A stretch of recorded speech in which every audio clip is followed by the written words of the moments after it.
আসসালামু আলাইকুম। এই যে সন্ধ্যার সময় আমার দাদু ভাইদেরকে বের করলাম কলোনিতে। এখনও কলোনির কাজ একটু একটু বাকি ছিল, সেইগুলো আজকে আবার করলাম। দেখি দেখা যাক আগামীকাল দেওয়া যায় কি না। প্রতিদিনই একটু একটু ত্রুটি ধরা পড়তেছে, যার জন্য সেগুলো আবার করা হচ্ছে। কিন্তু সান দাদু ভাইদেরকে, যেহেতু ওরা আমার এখানে জন্মগ্রহণ করা, ওই জন্যে সহজে বের করা যায়।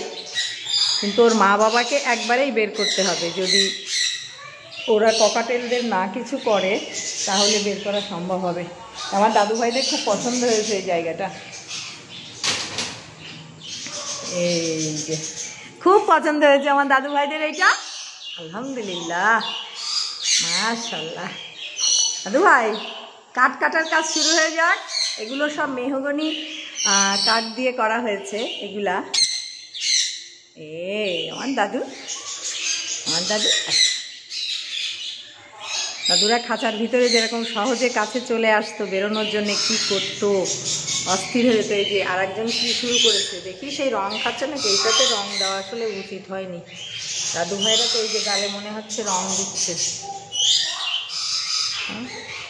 তুমি কাঠ না করে তুমি এই রং করতেছো। তো সর্বনাশ হয়ে যাবে।